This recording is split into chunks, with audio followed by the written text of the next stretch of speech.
पति हैं। आप कहो कैसी बात कर रहे हो, कहीं पुरुषों के पति हो सकते हैं क्या? अगर नहीं होते तो फिर आप आरती में गाते नहीं, तुम हो एक अगोचर सबके प्राणपति। अच्छा बोलते हो कि नहीं सबके? तो सबके में क्या मैया ही आती है, हम लोग नहीं आते क्या? सबके में सब आ गए, ब्रह्मा से लेकर की चींटी पर्यंत सब आ गए।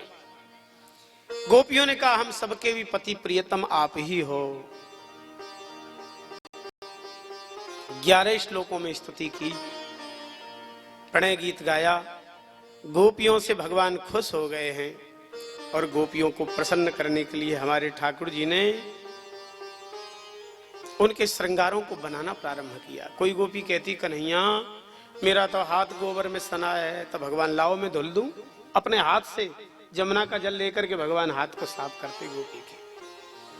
कोई गोपी कहती कन्हैया मेरी तो चोटी खुल गई, बड़ी तेजी से दौड़ के आई। तो ठाकुर जी कहते आओ मेरे सामने बैठो, मैं चोटी गूंथ दूं तुम्हारी।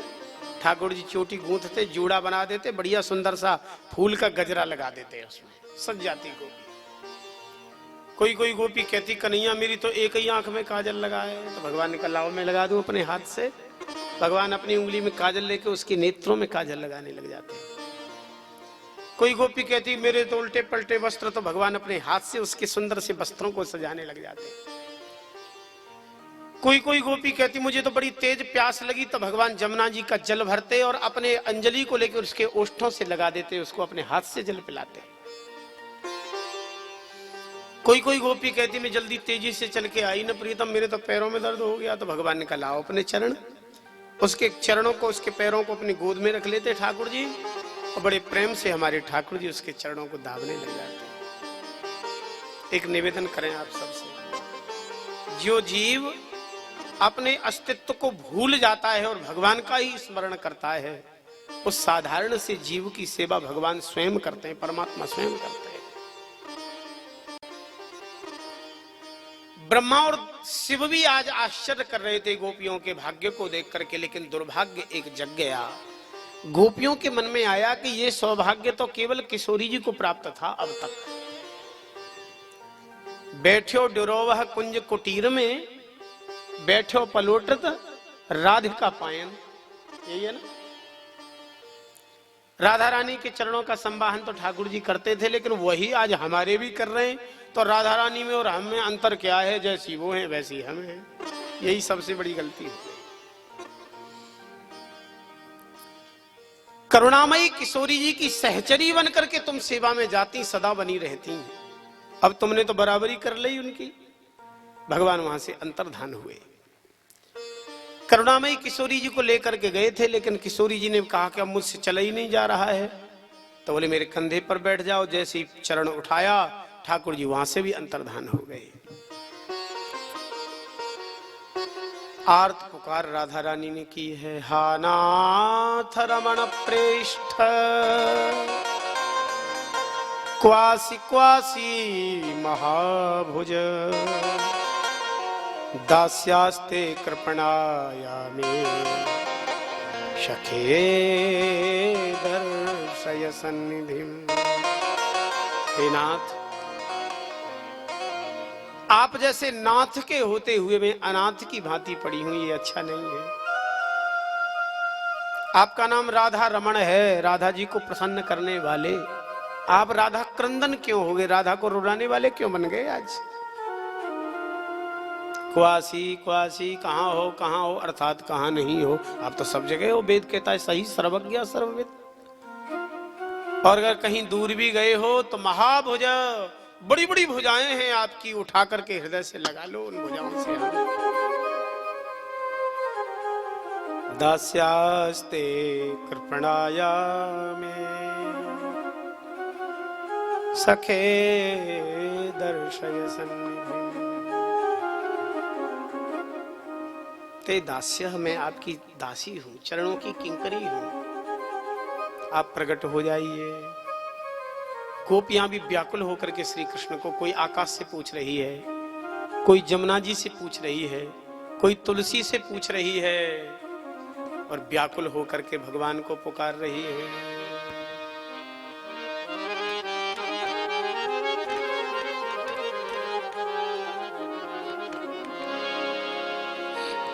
मैं तो ढूंढ फिरी जग सारा, मुझे मिला न प्रियतम प्यारा।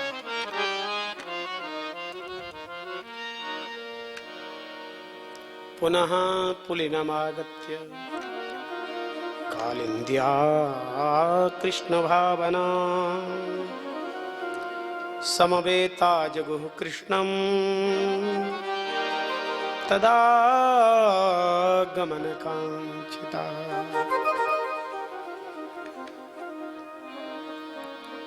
जगुः कृष्णम कह रहे हैं भगवान सुखदेव। गोपियों ने मिलजुल करके श्री कृष्ण को गाया, गोपी गीत गाया ऐसा नहीं बोल रहे हैं, जगुः कृष्णम श्री कृष्ण को गाया। इसलिए गोपी गीत का एक एक वाक्य श्री कृष्ण है। बड़ा अद्भुत है ये गोपी गीत। एक दो श्लोकों का भाव निवेदन करें। गोप्य ऊचुः जयति तेऽधिकं जन्मना व्रजः श्रयत इन्द्रिया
दासिका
श्री कर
रति से श्री कृष्ण की स्तुति प्रारंभ करती हैं गोपी गीत में।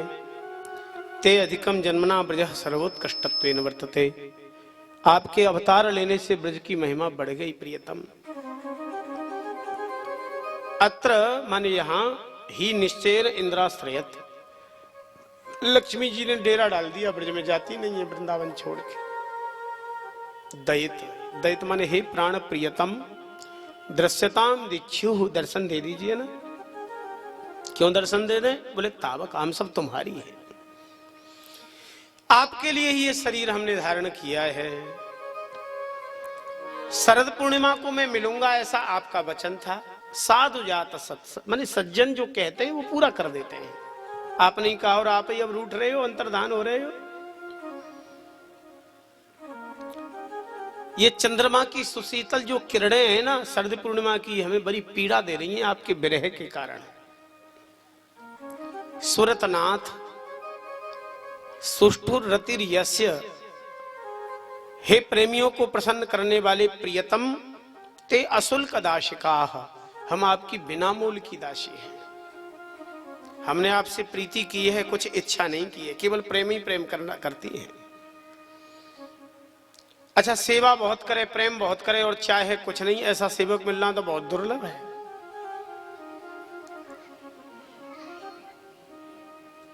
वरद निघ्नतो नेह किम बधा, वरद श्री कृष्ण का संबोधन दे रही है। वरद माने वरम ददाती थी वरदा, सबको तो वरदान देते हो और हमारे लिए कंजूस हो गए हो। वरदान में न धन चाहिए न संपत्ति चाहिए, यहां तक स्वर्ग भी नहीं चाहिए। हे वरद, वरदान में केवल आपका दर्शन चाहिए और कुछ नहीं चाहिए हमें।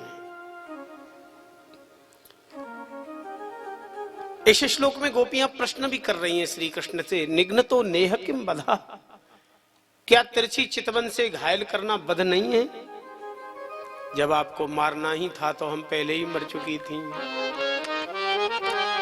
विष जलाप्यया, विषैला जल पी लिया था हम सब ने, क्यों काली नाग को ना था और क्यों हमें बचाया उस दिन? इसीलिए कि अभी बचा लें, फिर ऐसा प्रेम देंगे, ऐसा प्रेम करेंगे कि हमारे बिना जी न सकें, फिर छटपा तड़फा तड़फा करके मारेंगे। तुम्हारा ये तड़फा तड़फा के मारना तो और बुरी बात है।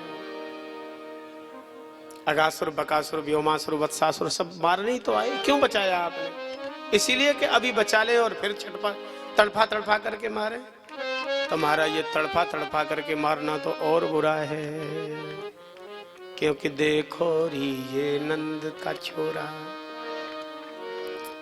बरछी मारे जाता है। बरछी सी तिरछी चितवन से पैनी छुरी चलाता है, कि हमको घायल करवे दर्दी। अरे बेदर्दी तो दर्द न आ गए, कि हमको घायल करवे दर्दी।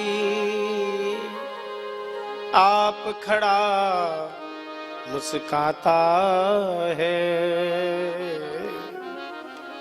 ललित किशोरी जख्म जिगर पर नौन पुरी भुरकाता है। पहले घायल करते हो, फिर जब घाव बढ़ जाता है तो नमक डाल करके और कष्ट देते हो। कि श्याम सुंदर मनमोहन तूने मारा नयन नजारा है, बिकल हुआ मेरा दिल दिलवर, बिखरा पारा पारा। व्याकुल हो गई हैं, आपके बिना रहा नहीं जाएगा। केवल यशोदा के लाला ही नहीं हो, जितने भी देहधारी हैं उन सब के मंतरात्मा दृक् सबकी आत्मा में रहने वाले हो, देखने वाले हो। बिखन सार्थता ब्रह्मणे प्रार्थता, ब्रह्मा जी ने प्रार्थना करके आपको प्रकट किया विश्व के कल्याण के लिए। हमको विश्व से अलग कर दिया, हमारा कल्याण नहीं करोगे। हमारा कल्याण तो आपका दर्शन ही है केवल। ब्रजन आरती हम, ब्रजवासियों की आरती का हनन करने वाले हो आप। आरती माने होता है दुख। ब्रजवासियों के दुख का हरण करते हो तो हमें ब्रज से अलग कर दिया कि हमारा दुख क्यों नहीं दूर कर रहे हैं आप। वीर, इस श्लोक में श्री कृष्ण का संबोधन गोपियां दे रही वीर। वीर का मतलब योषिताम वीर न, अपितु वास्तव में आप वीर हो, लेकिन आज हमें रुलाने में आपकी कोई शोभा नहीं बन रही है। क्योंकि जो वीर होते हैं वो नारियों पर थोड़ी वीरता दिखाते हैं, और जो नारियों पर वीरता दिखावे उसको वीर कहता कौन है। लेकिन आज तो योषिताम वीरा, आप हमें रुला करके अगर अपनी वीरता मान रहे हो तो ये गलत है आपका, ये अच्छी बात नहीं है। वीर योषिताम निज जन स्मया ध्वंस नस्मिता, अपने भक्त के अहंकार को दूर करने वाले हो, ये हम अच्छी तरह से जानती हैं। हमारे भीतर का अहंकार आपने दूर कर दिया, इसमें हमें बड़ा संतोष है नाथ। लेकिन इतनी जरूर हमें प्रार्थना कर रही है कि भज सखे भवत किंकर स्मनो। जैसे भक्त लोग आपका भजन करते हैं वैसे हम भी भजन करने वाली हैं। आप कहोगे गोपियों ने कहीं माला तो फेरी नहीं, फिर भजन करने वाली कैसे भाई? माला फेरने से भी बड़ा भजन किया गोपियों ने। गोपियां घर में लीपती हैं तो ये भाव रखती हैं कि श्री कृष्ण आएंगे, इसीलिए। गोपियां दूध निकालती हैं तो इसीलिए कि श्री कृष्ण पिएंगे। माखन निकालती हैं तो इसीलिए बोले श्री कृष्ण माखन आरोगेंगे, माखन खाएंगे। हरिशरणम प्रणत देहिनाम पाप कर्षणम, अपने शरणागत के पापों का कर्षण करने वाले हो आप, खींचते हो। जो इनकी शरण में चला जाए उसके पाप को भगवान ही दूर कर देते हैं। तृणचरानुगम श्रीनिकेतनम, तृणचर माने बछड़े जो घास चरे, उन तृणचरों के आप अनुचर बन जाते, उनके पीछे पीछे चले वो अनुचर। आपके श्री चरणों में लक्ष्मी जी रहती हैं नाथ। फणिफणार्पितम, अच्छा काली नाग के फणों के ऊपर आपने अपना चरण अर्पित कर दिया।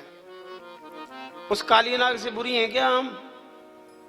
बस इतनी सी कृपा कर दो, जो कोमल कोमल चरण काली नाग के फणों पर रखा था वही चरण उठा करके हमारे हृदय पर पधरा दो मेरे नाथ।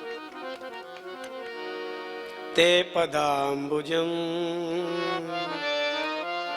कृणकुचे सुनः क्रंदे हृच्छयम्।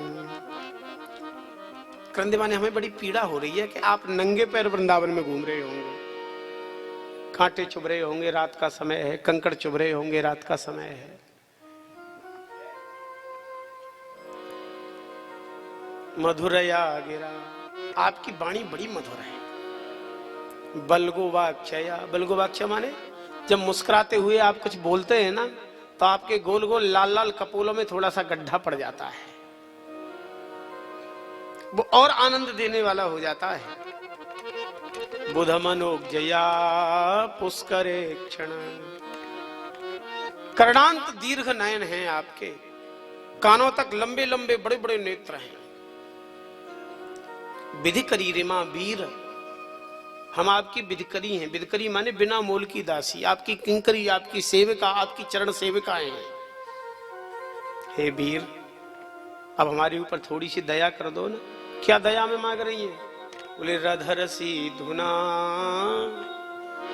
प्यायस्वन, अपना अधरामृत देकर के हमें तृप्त कर दो।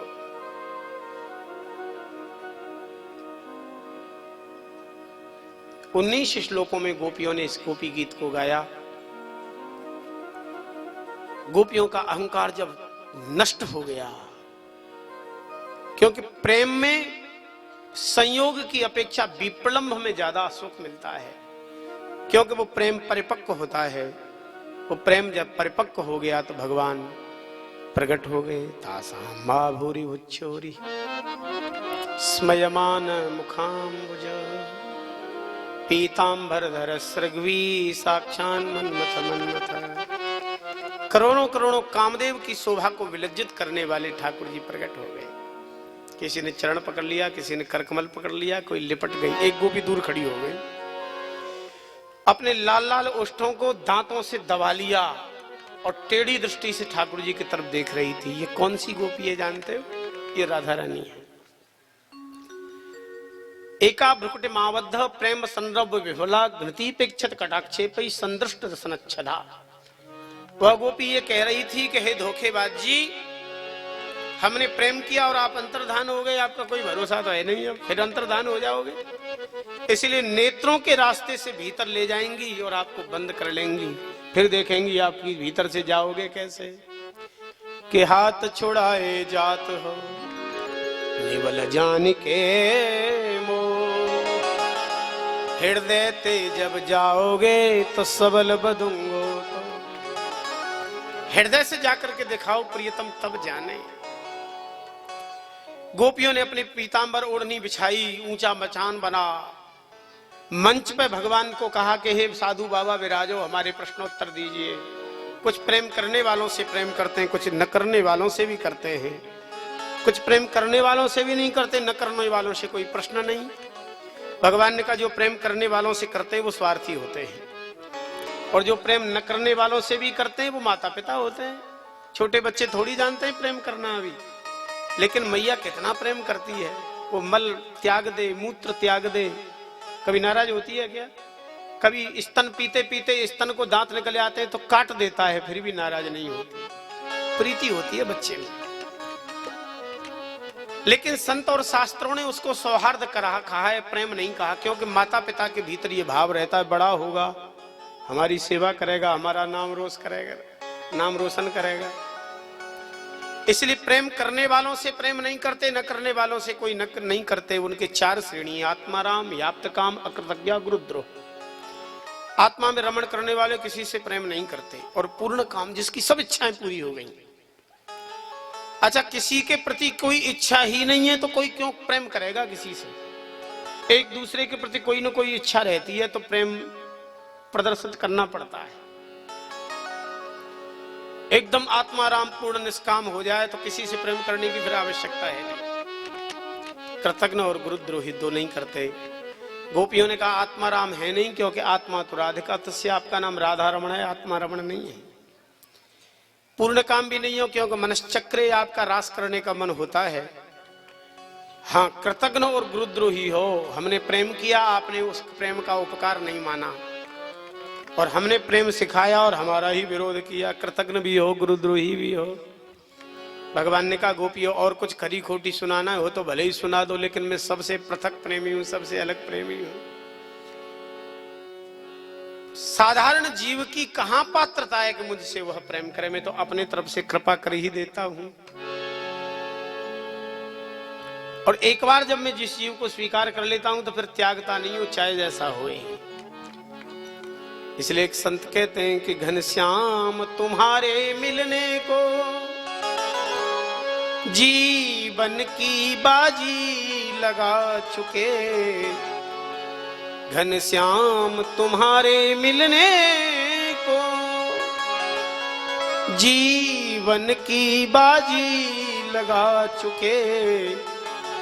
तुम मानो या न हमें मानो, हम तुमको अपना बना चुके। इच्छा हो तो मान लो, नहीं तो भले ही मत मानो। यदि दुर्गति प्रभु मेरी होगी, अपकीर्ति भी तेरी होगी। यदि दुर्गति प्रभु मेरी होगी, अपकीर्ति भी तेरी होगी। क्योंकि हम नंद सुवन गोपाल के यह बात जगत को बता चुके। हम ठाकुर जी के बन गए हैं।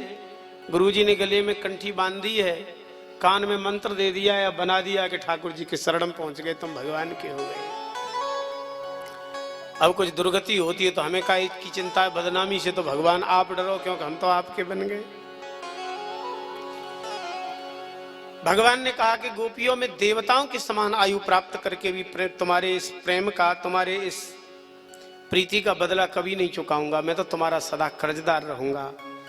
जैसे ही गोपियों ने, भगवान ने कहा कि कर्जदार रहूंगा, तो गोपियां मुस्कुरा गई हैं, बोले कर्जदार जी अब साहूकार जी की बात तो मानो। भगवान ने कहा हम मानने को तैयार हैं। महारास चालू हो गया है, बड़ा अद्भुत रास हुआ है। अंगना मंगना मंतरे माधव, अंगना मंगना मंतरे माधव, अंगना मंगना मंतरे माधव, अंगना मंगना मंतरे माधव, माधवम माधवम चांतरे अंगना, माधव माधव चांतरे अंगना, इत्थमा कल्पिते मंडले मध्यगा, इत्थमा कल्पिते मंडले मध्यगा, संजगो वेणुना देवकी नंदना, संजगो वेणुना देवकी नंदना, संजगो वेणुना देवकी नंदना, संजगो वेणुना देवकी नंदना। अरे ऐसो रास रचो वृंदावन है रही पायल की झनकार, ऐसो रास रचो वृंदावन ताली बजाते हुए रास। पायल की झनकार, पायल की झनकार, हाँ है रही पायल की झनकार, हाँ पायल की झनकार, हाँ है रही पायल की झनकार। ऐसो ओ ऐसो रास रचो वृंदावन है रही पायल की झनकार, ऐसो रास रचो दोनों हाथों की सेवा पायल की झनकार। हो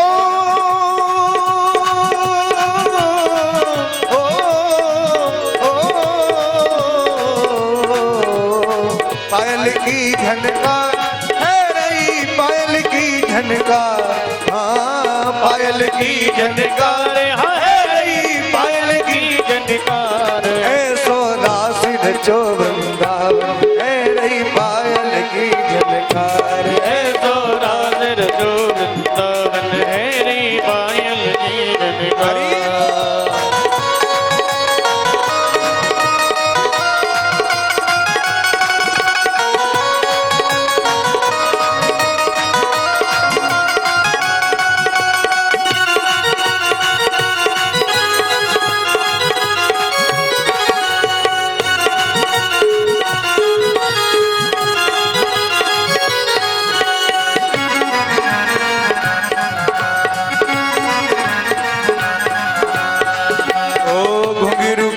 क्षमा छम बाजे, घुंघरू खूब क्षमा छम बाजे, पग में बिछुआ बहुत ही साजे, पग में बिछुआ बहुत ही साजे, अंग अंग पे गहना साजे और सूर्यन की झनकार, हाँ अंग अंग पे गहना साजे और चुड़ियन की झनकार। ऐसो हो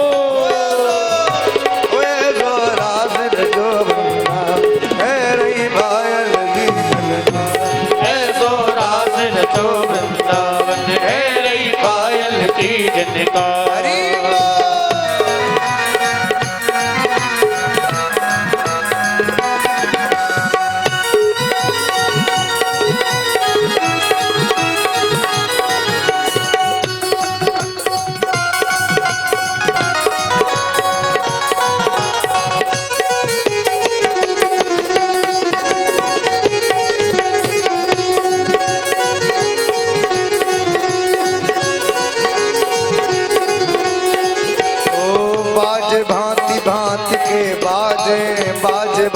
भांति के बाजे, झांझ पखावज दुंदुभि बाजे, झांझ पखावज दुंदुभि बाजे, सारंगी और महुअर बाजे, सारंगी और महुअर बाजे, बंसी बाजे मधुर मधुर बाजे बिना के तार,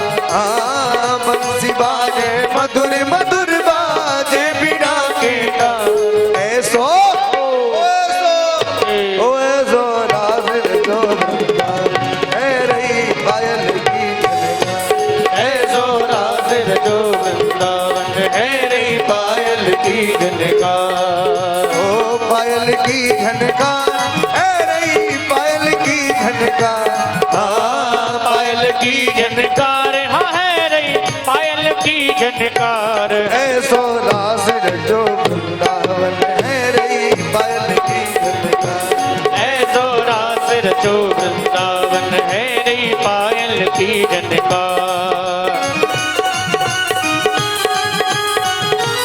हरि बोल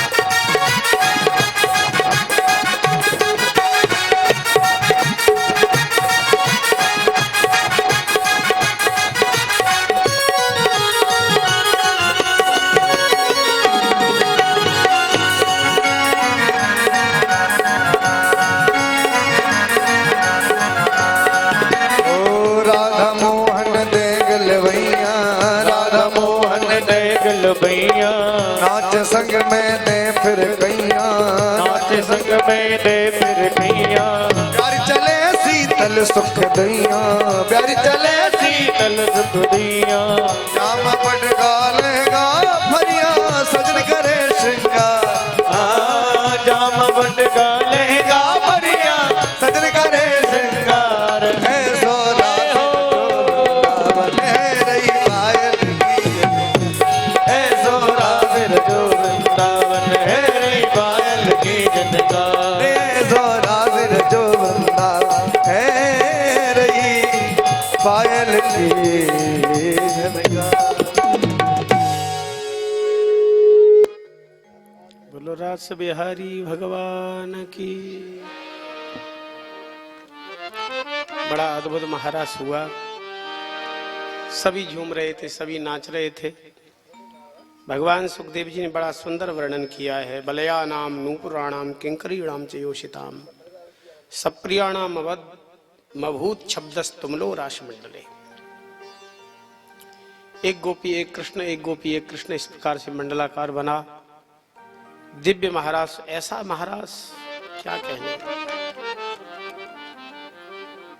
भगवान सुखदेव जी कहते कृष्ण विक्रीडितम वीक्ष। क्रीडतम माने खेलना, और वी उपसर्ग लगाया। कृष्णम विक्रीडतम वीक्ष मुहुः खेचर स्त्रियः। श्री कृष्ण के दिव्य रास विलास को देख करके खेचर माने आकाश में देवताओं की पत्नियां खेचरियां देख करके आश्चर्य हो गई। अच्छा, उनको आश्चर्य हो तो कोई बड़ी बात नहीं है। समार्दिता कामार्दिता शशांकाश्च सगड़ो विश्वितो भवत। अपनी पत्नी रति के संग में कामदेव भी आकर के भगवान के उस रूप को देख करके लज्जित हो गया, शर्मा गया। और गणों के सहित भगवान शंकर भी आश्चर्यचकित हो गए कि देखो ये क्या हाल हो रहा है, कैसा हो रहा है, अद्भुत हो रहा है। भगवान थोड़ी देर तक तो देखते रहे, भोले बाबा नहीं देखा गया तो झटफट लहंगा ओढ़नी ओढ़ी और चले आए महाराज में। देर नहीं करी आने में, और ऐसा बढ़िया सभी नाच रहे थे। अच्छा, नृत्य होता है और एक नृत्य होता है, दो तरह के भेद हैं। संगीत के जानकार जानते हैं, ये राकेश जी जानते होंगे, ये नृत्य सिखाते थे कुछ दिन। एक नृत्य और दूसरा नृत्य। नृत्य उसे कहते हैं जो स्वर ताल में हो, कथक आदि हो। लेकिन नृत्य जो होता है ना, उसमें भाव प्रधान होता है, उसमें स्वर ताल नहीं देखा जाता। उसमें तो मन की उमंग ऐसी होती है, खूब उछलो और खूब कूदो, खूब घूमो और खूब हाथों को फेंको, खूब पैरों को फेंको, हो गया महाराज नृत्य। भोले बाबा जो है ना, वो नृत्य नहीं करते, वो नृत्यावसाने नटराज राजो। नृत्य होता है भगवान शंकर का, इसीलिए तो उसको तांडव कहते हैं। अब जो रोज भाई जैसा नाचता होगा वैसे ही तो नाचेगा सब जगह।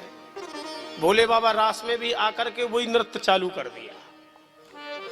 अच्छा, हमारे रास बिहारी ने देखा कि एक से एक गजब की नाचने वाली गोपी थी, नृत्य हो रहा था। ये नृत्य करने वाली गोरी गोरी गोपी कौन सी आई गई? कपूर के समान गौरवर्ण तो है ही भोले बाबा का। नजदीक आए के देखा तो सब गोपियों के तो नेत्र दो हैं, ये तीन नेत्र वाली गोपी है। भगवान श्री कृष्ण ने कहा रास बिहारी ने कि आओ जी त्रिलोचना गोपी जी पधारो जी। जैसे ही भगवान ने ऐसे हाथ किया तो हृदय से लग गए भोलेनाथ। अच्छा, जब हृदय से लगेंगे तो एक दूसरे का मुख एक दूसरे के कंधे के पास पहुंच जाता है और मुख पहुंच जाता है कान के नीचे। तो जब कान के नीचे ठाकुर जी का मुख पहुंचा ना, भोले बाबा के कान में धीरे से कहा कि भोले बाबा शर्म तो नहीं लगी गोपी बनने में? तो भोले बाबा ने कहा कि शर्म किस बात की, गोपी तो आपके लिए तो बने और किसी के लिए थोड़ी बने। तो हमारे ठाकुर जी ने कहा कि इस रूप में बड़े अच्छे लग रहे हो आप, इसलिए मेरी एक इच्छा है कि गोपी रूप में तुम सदा सदा के लिए यहीं विराजमान हो जाओ। आज भी वृंदावन कभी जाएं तो धीर समीर के पीछे वाले गेट से जाओ तो गेट के पास ही आगे गोपीश्वर भगवान है। ये वृंदावन के कोतवाल हैं। जो वृंदावन जाए और गोपीश्वर जी का दर्शन नहीं करे तो उसकी यात्रा पूरी नहीं मानी जाएगी। ये हाजिरी भरते वृंदावन में, कौन आया कौन गया। इसलिए भैया बहुत जल्दी भी होए ना तो भी एक झांकी गोपीश्वर की करो और जमुना जी को प्रणाम करके फिर आ जाओ भले। बड़ा अद्भुत महारास हुआ। सगड़ो विस्मितो भवत, भोले बाबा भी विस्मित हो गए। इस रास ब्रह्मरात्रि उपावृत्ति रात्रि ब्रह्मा जी की रात्रि के अनुसार यह दिव्य महारास चला, माने अभी भी चल रहा है, सदा चलता रहेगा। इस रास को जो कोई सुनता है, ध्यान करता है, उसके हृदय के रोग समाप्त हो जाते हैं। नंद बाबा ने ब्रजवासियों को तीर्थ यात्रा करने की बात कही तो चल पड़ी भीड़। नंद बाबा ने कहा देखो भाई, तीर्थ में जाओ तो खाली हाथ मत जाओ, कछु लेके जाओ। तो कहा लेके चले बाबा? बोले अपनी अपनी बैलगाड़ियों में दूध दही माखन मिश्री भर लो, भंडारो करेंगे वहीं। और खाली हाथ जो तीर्थ में जाता है ना उस बेचारे को क्या मिलेगा?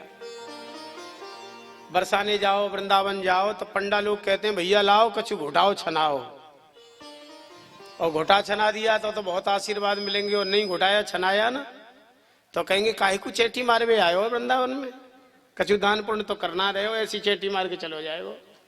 परिक्रमा की तो चेटी तो मरेंगी दो चार। सबने बैलगाड़ियों में दूध दही माखन मिश्री घी शक्कर तेल मसाला भर लिया। अंबिकावन की यात्रा भई। सरस्वती सरोवर में डुबकी लगाई, पशुपतिनाथ भगवान शिव का अभिषेक किया। नंद बाबा ने कहा रसोई में कहा बने? बोले दाल बाटी चूरमा पावे कोई सूरमा। दाल बाटी चूरमा बनता है ना, यहाँ भी बनता है, कम बनता होगा हरियाणा में, राजस्थान की डिश है। अच्छा, एक टाइम पालो तो शाम दोपहर को पाओ तो शाम को तो नाम ही नहीं ले, और दूसरे दिन भी बड़ी मुश्किल से नाम ले पाओगे, लेोगे तो इतना गरिष्ठ होता है। और चूरमा भी तरह तरह के। जयपुर में हमारे कुछ प्रेमी हैं, तो लोकेश जी ने गोवर्धन में एक भंडारा किया, तो बोले महाराज जी हम कई तरह के चूरमा बनाएंगे। तो इतने तरह के चूरमा, बाजरे का चूरमा, मक्के का चूरमा, आटे का चूरमा, केसर का चूरमा, बादाम का चूरमा। आप भी गए थे शायद उस प्रसाद में, इतने चूरमा बने, और नाम था दाल बाटी चूरमा। हमने कहा 20 तरह के चूरमा बना डाले भले आदमी। अब बादाम के, पिस्ता के चूरमा। रसोई बनी, नंद बाबा ने डुबकी लगाई अंबिका उसमें सरस्वती सरोवर में, एकांत में भजन करने लग गए। उसी समय एक अजगर आया और बाबा को पकड़ के निकल गया, आधा निकल लिया। सब ग्वाल बाल लुकाटियों से पीटने लग गए। कन्हैया खड़े खड़े देख रहे थे। नंद बाबा ने कहा सरपो माम ग्रसते तात प्रपन्नम परिमोचय। अरे कन्हैया पूरा निकल जाएगा, सर्प तभी बचावेगा। कहा तेरी शरण में भैया बचा ले। ठाकुर जी झटपट आए, अपना चरण छुपाया, अजगर से एक देवता प्रकट हो गया और बाबा को उसने छोड़ दिया। भगवान ने कहा को भवान प्रया लक्ष्म्या रोचते भुत दर्शन कथम जुगुप्सिता में ताम गतिम बा प्रापितो वशः। अरे भैया तू कौन है, अपना परिचय दे। उसने कहा अहम विद्याधर कश्चित सुदर्शन इति श्रुतः श्रिया स्वरूप संपत्तिया विमाने नाचरम दिशा। मैं सुदर्शन नाम का विद्याधर हूं। मेरा नाम इसलिए सुदर्शन था क्योंकि मेरा दर्शन बहुत अच्छा था, बहुत सुंदर था। अच्छा, सुंदरता के कारण मेरे मन में बड़ा घमंड था कि मैं भी तो कुछ हूं। और एक उम्र पे होता है लोगों को, इसलिए हमने देखा है कि घरों में शीशा बहुत लगवाते हैं लोग, बाथरूम में शीशा, बेडरूम में शीशा, जहां देखो वहीं शीशा ही शीशा। और ऐसा नहीं है कि शीशा सामने पड़े तो व्यक्ति ऐसे ही निकल जाए, एक बार रुक के थोड़ा सा देखता जरूर है कि हम देख ले कैसे लग रहे हैं। और वो स्कूल वाले बालक तो ऐसे पैंट की जेब में ही रखते हैं शीशा, हमने देखा है।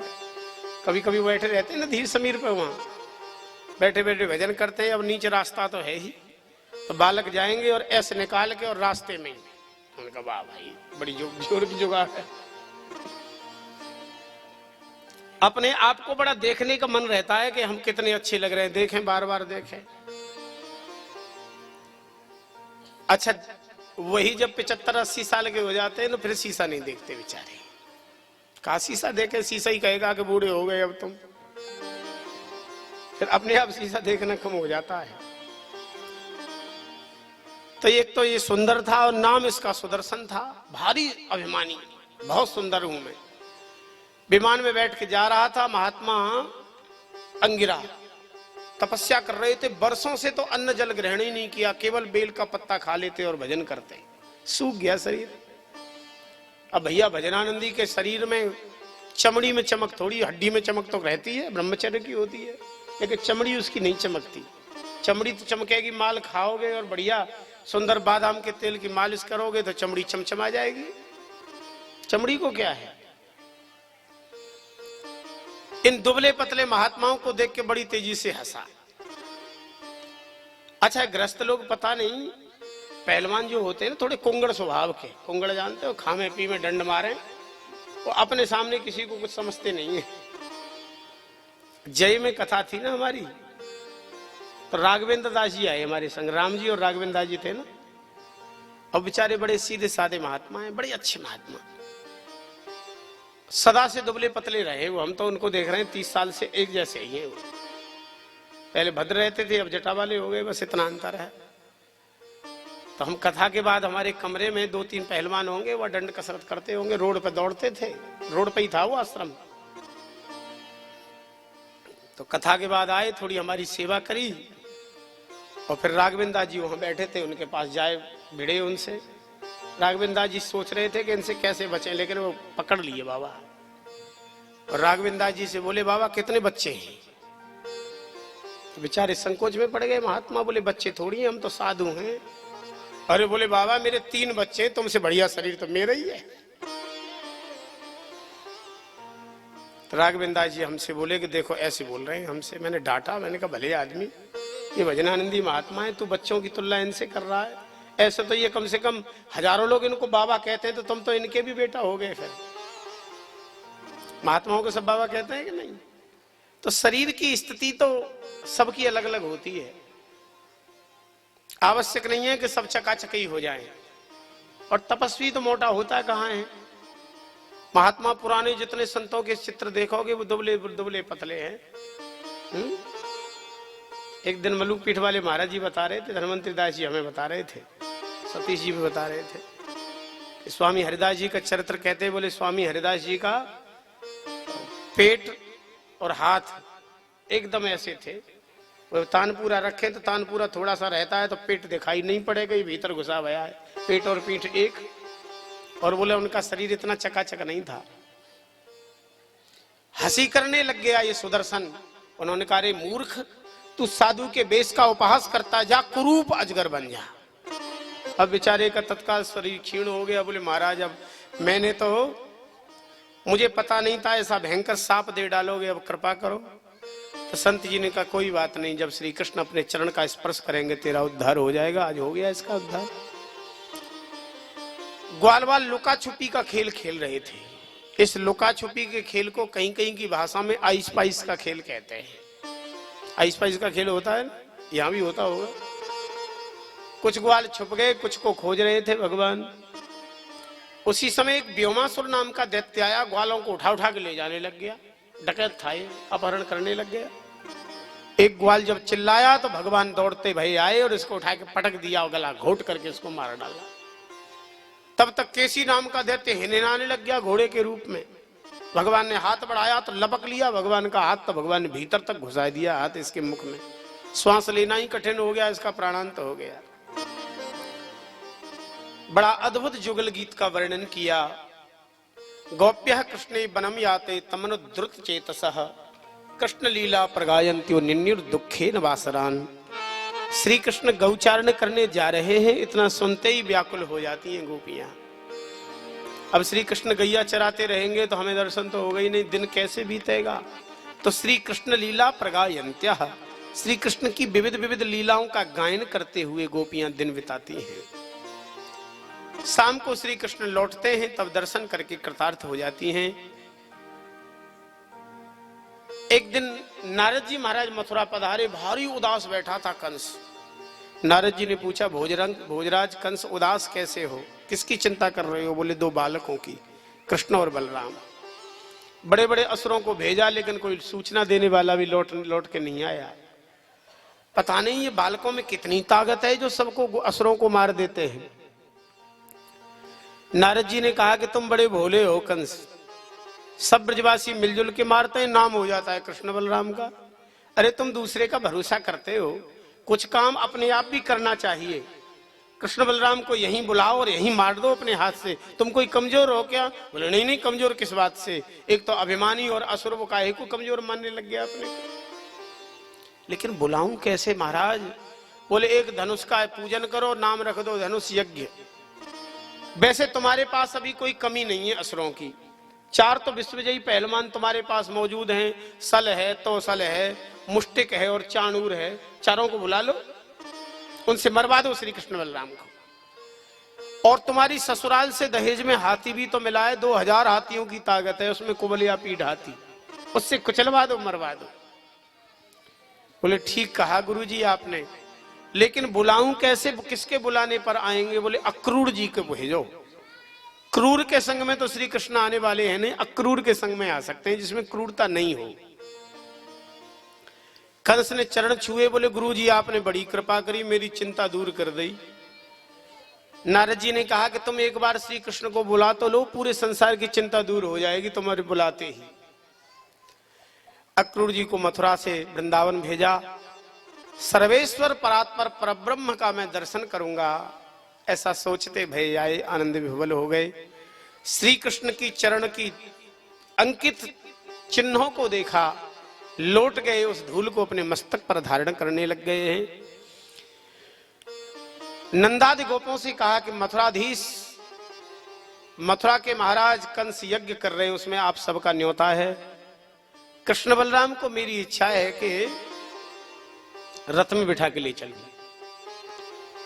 नंद बाबा ने कहा, बड़े राजा की आज्ञा तो माननी पड़ेगी, और वैसे हमारी तरफ से दूध घी की सेवा भी होगी, बैलगाड़ी में धर के हम ला रहे हैं, ग्वाल वालों को भी हम लेके आ रहे हैं। जैसे ही यशोदा मैया ने सुना तो रोने लग गई। यशोदा बार वारियों भाखे, है कोई ब्रज में हितू हमारो, जो चलत गोपाल है राखे। कि कहा काज मेरे छगन मगन को, नृप मधुपुरी बुलायो, सुपलक सुत मेरे प्राण हनत को, काल रूप हुए आयो। कहा जरूरत पड़ गई मेरे लाला की मथुरा में। तब तक गोपियों ने घेर लिया है श्री कृष्ण। आपकी याद में तो हमें रोना पड़ेगा, आंसुओं से दामन भिगोना पड़ेगा। आप जा रहे हो, आपके बिना हम कैसे जिएंगी? भगवान ने कहा, नहीं जाऊंगा तो कंस नहीं मरेगा, कंस नहीं मरेगा तो मेरी कीर्ति यहीं रह जाएगी। कंस मर जाएगा तो पूरे विश्व ब्रह्मांड में मेरी जय जयकार होगी। चाहती क्या हो तुम, केवल इतना बता दो। गोपियों ने कहा, प्रियतम आपकी कीर्ति पूरी ब्रह्मांड में फैले, हमारी ये कामना है, इच्छा है। बाकी इतना जरूर बता दो कि जा रहे हो तो आओगे कब? भगवान ने कहा, स्व परस्व, कल नहीं तो परसों तो जरूर ही आ जाऊंगा। अब इनकी परसों बरसों से लंबी हो जाएगी, ऐसा कहां गोपियां जानती थी। भगवान मथुरा पहुंचे। इधर ग्वालवाल भी बैलगाड़ियों में बैठ करके पहुंच गए। अक्रूर जी महाराज को दिव्य दर्शन कराया भगवान ने। ग्वाल वालों ने कहा कि कन्हैया मथुरा घूमे आवे। चल पड़े मथुरा घूमने के लिए। सुखदेव जी कहते हैं, प्रासाद शिखरारूढ़ा प्रीत्यत फुल्ल मुखाम्बुजा, अव्यवनसन सौमनस्य प्रमदा बल केशव। श्री कृष्ण को लोग दौड़ करके माला पहनाने आते, भगवान का स्वागत हो रहा था। जब गलियों से निकलते तो मथुरा की नागरियां कृतार्थ हो जाती, क्योंकि सुनती रहती थी ना वृंदावन की ग्वालिनों से, श्री कृष्ण इतने सुंदर हैं, इतने अच्छे हैं। सब एक संग दौड़ पड़ती। तो जो बूढ़ी बड़ी सासू थी ना, उसने बहू को डांट दिया, ए बहू कहां चली? बोले श्री कृष्ण दर्शन के लिए चली। बोले तू नहीं जा सकती, हमारे घर की मर्यादा है। तो उसने कहा माँ जी दर्शन करने का बड़ा मन है, कर लेने दो ना। तो बोले अगर दर्शन नहीं करना है तो छत पे चढ़ जा, वहां से कर ले, दरवाजे के सामने है जाएंगे, दर्शन है जाएगा। और हाथ कांप रहे हैं बुढ़िया के, और माला लेके आ गई दरवाजे पे कन्हैया को पहनाने के टाइम। वो नई नवेली जो गोपी थी, मथुरा की नागरी, कह रही थी या बुढ़िया को अभी भी देखो, अरे हम चली जाती, बढ़िया माला पहनाती तो बढ़िया दर्शन भी हो जाता। लेकिन बुद्धिमान गोपी थी, उन्होंने बढ़िया सुंदर गुलाब की पंखुड़ियां तोड़ ली और भगवान के ऊपर फूल बरसाने लग गई ऊपर से। अब बहुत लोग फूल बरसा रहे हैं तो भैया कौन देखे, चले जा रहे हैं भगवान। श्रीअंग का दर्शन हुआ, लेकिन मुख कमल का दर्शन न होने के कारण संतुष्ट नहीं हुई, क्योंकि बिना मुख के दर्शन के तो आधा दर्शन है, पूरा थोड़ी है। तो उन मथुरा की नागरियों ने लगाई बुद्धि और बढ़िया सुंदर सी माला बनाई। जैसे ही भगवान उसके घर के सामने आए कि अपनी छत से ऐसे निशाने से माला फेंकी कि वो सीधी भगवान के गले में आई। जब माला गले में पड़ी तो भगवान ने ऐसे ऊपर देखा तो भगवान के मुख का भी दर्शन हो गया। सब प्रासाद शिखरारूढ़ा प्रीत्य फुल्ल मुखाम्बुजाः अव्यवर्सन सोमनस्यि प्रमदा बल केशवौ। ग्वाल वाल बोले कन्हैया सबसे बड़ी भूल तो हमारी भाई, जो तेरे संग में आए। भगवान ने कहा बात कहा है? अरे बोल तू तो चकाचक सजो धजो घूम रहे हो, हम तो गैया चराए के लौटे और ऐसे कैसे कपड़े पहन के चले आए। अब शहर घूमने के ताई नए नए कपड़े चाहिए, अगर नए कपड़ों की व्यवस्था करो तो हम तेरे संग, नहीं तो लौट रहे हैं हम तो। भगवान ने कहा चलो। रजकम कश्चिदायांतम रंगकारम गदाग्रज, एक रंगरेज नए नए कपड़े रंगता, धो के प्रेस करके कंस को पहुंचाता, ये उसकी सेवा थी। भगवान ने सोचा चलो इसी से मांग लें। और भगवान ने विचार किया इससे बोलें क्या, ये हमारे मामा के गांव का है तो चलो मामा ही बोल देते हैं इससे। तो भगवान ने कहा मामा जी प्रणाम। अब एक बार तो सुना ही नहीं, फिर जब कहा तो बड़ी तेजी से डांट के बोला हम तेरे मामा कैसे हैं? तो भगवान ने कहा कंस हमारे मामा है, तुम कंस के गांव के हो, तो गांव का जो भी हो, किसी भी जाति का, किसी भी वर्ग का, उसको लोग मामा ही कह देते हैं कई बार। बताओ, बोले हमारे ग्वाल वालों को कपड़े दे दो थोड़ी देर के लिए, भले इसके बदले माखन मिश्री ले लो किराए के रूप में, बाद में दे जाएंगे लौटेंगे जब। अरे बोले तुम्हें पता नहीं महाराज कंस ने तुम्हें मारने के लिए बुलाया है, तुम कपड़े मांगोगे तो मार डालूंगा तुमको। मनसुका बोलो कन्हैया सीधी उंगली ते घी निकल तो ना दिख रहे हो। तो भगवान ने कहा हमको टेढ़ी करना आवे। भगवान ने लगाया एक गाल पे तमाचा, न जाने कैसा तमाचा, धड़ से सिर अलग हो गया उसका बिल्कुल। भगवान ने कहा पसंद करो और पहन लो। गटरी पुटरी खोली और जब कपड़े पहने तो नाप के तो थे नहीं, वो थे बड़े बड़े पहलवानों के और ये छोटे छोटे ग्वाल वाल। किसी ने कुर्ता पहन लिया तो धोती की फिर जरूरत पड़ नहीं रही थी उसको, और धोती पहन ली तो रास्ते में फिर झाड़ू की क्या जरूरत है, धोती से ही झाड़ू लगती चली जा रही थी। पगड़ी पहन ली तो पूरा मुख ही ढक गया। ग्वाल वाल बोले कन्हैया जाते तो और विदूषक जैसे लग गए, फिट होते नाप के होते तो ठीक रहता। तो भगवान ने कहा चलो एक दर्जी बड़ा प्रेमी है, उससे नाप के करा ले। कपड़े उतरवाए, काटा छाटा प्लेट लगाई और एकदम फिट कर दिए नाप के। आजकल भी ऐसा होता है, जो मॉल में जाते हैं ना लोग, तो मॉल से कपड़े तो ले आते हैं लेकिन फिट नहीं बैठते, तो बाद में फिट कराते घूमते हैं उनको, कहते कंपनी के हैं। कोई कोई कंपनी के बड़े प्रेमी होते हैं, हमारे ये बैठे हैं ना सत्यम शास्त्री, इनको हर चीज क्वालिटी की और कंपनी की चाहिए। तो ठाकुर जी ने सबके काटे छाटे प्लेट लगवाई, फिट कर दिए। बोले लाला एक कमी और है। भगवान ने कहा काई बात की? बोले गले में एक एक माला और होए तो लगे कि हमारा स्वागत भयो है। तो भगवान सुदामा नाम के मालिक के यहाँ पहुंचे। उसने देखते ही भगवान के चरणों में लौट गया, प्रणाम किया और सबको माला पहनाई। भगवान को माला, फूलों की बगलबंदी, फूलों की धोती, फूलों का दुपट्टा, लकुट मुकुट पीताम्बर सब फूलों से बना दिया।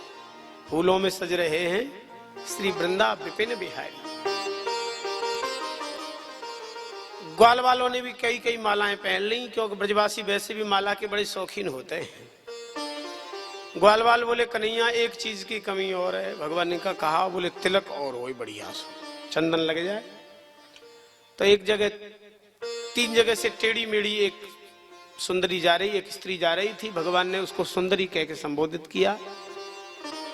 उसने मुड़ के त्रिभुवन सुंदर को देखा तो भगवान ने उससे परिचय पूछा। उसने कहा, दास्यास में हम सुंदर कंस सम्मता त्रिवक्र नामा यनुरेप कर्मणि। मैं कंस की दासी हूं, लोग मुझे त्रिवक्रा कहते हैं, 3 जगह से टेढ़ी हूं इसीलिए। एक मेरा नाम कुब्जा भी है, क्योंकि मेरा कुब्बड़ पीछे से निकला भया है। तो बोले हमारे ग्वाल वालों को चंदन दोगी? बोले भगवान मेरा जीवन धन्य हो जाएगा, पहले मैं अपने हाथ से आपको चंदन लगाऊं। भगवान का चंदन से इसने श्रृंगार किया। ग्वाल वालों के सामने कटोरा धर दिए, जितना मन हो सो लगाओ। ग्वाल वालों ने भर माथा चंदन लगाया। भगवान ने सोचा कि बेचारी ने चंदन से सेवा की है तो इसको कुछ नगद फल दे दें। तो उसके पैर के अंगूठे को अपने पैर के अंगूठे से ठाकुर जी ने दबाया। एक हाथ से उसकी ठोड़ी पकड़ी और एक हाथ से जो पीछे कुब्बड़ निकल रहा था ना, उसको ऐसे करके झटका लगाया तो महाराज एकदम जो 3 जगह से टेढ़ी मेढ़ी सीधी हो गई। अच्छा, ग्वाल वाल अब तक कह रहे थे कन्हैया तू भी टेढ़ो ये भी टेढ़ी, तेरी दोनों की जोड़ी बड़ी अच्छी जोरदारी की रहेगी। भगवान ने कहा कि भैया जब ऐसी बात है तो चलो इसको सीधी किए देते। सीधी है गई तो भारी सुंदरी थी। उसने भगवान का पीतांबर पकड़ लिया। बोले प्रियतम हो तो मेरे घर पधारो, पहले स्वागत के करूंगी मैं। मनसुखा ताली बजाए के बोलो कन्हैया तेरी तो भगतानी चेत गई, चलो यही के घर में कछु दिन घोटा छानी है जाए। कहा है भगवान ने कहा देवी मैं आऊंगा जरूर तुम्हारे यहाँ, बाकी अभी मुझे कंस आदि को मारने का कार्य करना है, प्रतीक्षा तुम करती रहो। भगवान ने धनुष तोड़ा, 500 सेवक मारे, कुबलिया पीठ हाथी को मार गिराया। सलतोसर चाणूर और मुष्टिक को भगवान ने जब ललकारा तो द्वंद्व युद्ध छिड़ गया। जितने भी दाव पेच होते हैं ना कुश्ती के पहलवान लोग जानते हैं, सबका प्रयोग किया। हस्ताभ्याम हस्त्यो पदभा पदभ्याम एवं पादयो, हाथ से हाथ बढ़ाया, पैर को फंसाया और धड़ाम से पटक दिया। हालांकि पहले कुश्ती होती है तो पहले उसमें हाथ मिलाने की परंपरा रहती है, ऐसी नहीं मिलता हाथ। धूल होती है ना खाड़े की, पहले तो ऐसे ऐसे शरीर में लगाएंगे, पहले तो मालिश करेंगे और चिकना शरीर, फिर उसको धूल को पूरे शरीर में घिसते रहेंगे बहुत देर तक। और फिर जब हाथ मिलाने का आएगा तो धूल लेके उसके हाथ में देंगे। इसका आशय माने वो मौन चैलेंज होता है, हमसे लड़ने आए हो, थोड़ी देर में धूल में मिलने वाले हो, ले धूल हाथ में। भगवान ने सोचा धूल दे करके धूल क्या चटाई, पहले ही चटाए धूल। जैसे हाथ मिलाने आया तो भगवान ने ऐसे करके उसी की धूल उसी की आंखों में भर दी, तो बड़ा नाराज हुआ।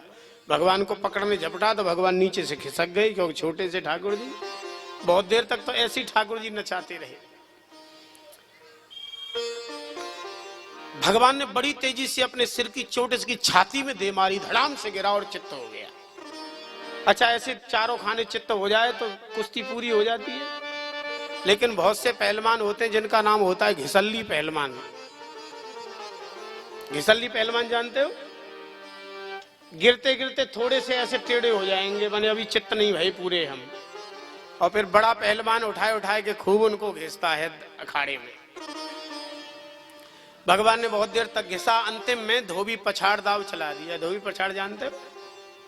ऐसे करके पैर पकड़ा और घुमाया और धड़ाम से पटका, शरीर छार छार हो गया। गोविंदाय नमो नमः। भगवान ने कहा कि इन चारों विश्वविजयी पहलवानों को मारने वाले हमसे बड़ा कोई पहलवान नहीं, कोई छुपा बैठा हो तो आ जाए।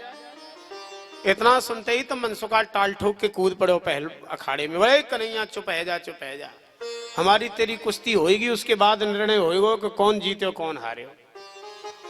उस्ताद बैठे हैं और उस्ताद के सामने ललकार, हमने तो कुछ सिखाई कुश्ती और हमारे ही सामने। अरे भगवान ने कहा कि उस्ताद जी तो फिर आज तो कम से कम हमारी लज्जा रहने दो, उस्ताद हो तो उस्ताद बने बैठे रहो एक जगह। उस्ताद क्यों चेला से थोड़ी लड़ते हैं। ना ना हमारी तेरी तो कुश्ती होएगी। भगवान को उठा के पटक दिया और छाती पे बैठ गया। बोले देखो विश्वविजयी पहलवान का हाल हमने क्या कर दिया। मनसुखा ने कहा बोल कन्हैया हम जीत गए। भगवान ने कहा हमसे काहे को पूछ रहे हो, तो दुनिया देख रही है, हम नीचे पड़े तुम छाती पे बैठे हो और कैसे जीतोगे। लेकिन एक बात सुन ले मनसुका, जो जीतेगो वाकू इनाम कंस देगो। वो ऊंचे सिंहासन पर बैठे हो, तलवार भांज रहे हो ऐसे ऐसे, ले आवाते इनाम। मनसुका बोलो कन्हैया मैं जीते हूं या मैं कछु संदेह ना है, लेकिन इनाम लेने की हिम्मत भी मेरी नहीं है। इनाम तो तू ही ले आ, मेरो प्रतिनिधि बन के चलो जा। भगवान ने लगाई छलांग, कंस के पापों का स्मरण कराया और ऊंचे सिंहासन से उसको नीचे धड़ाम से पटका, उसका प्राणांत हो गया।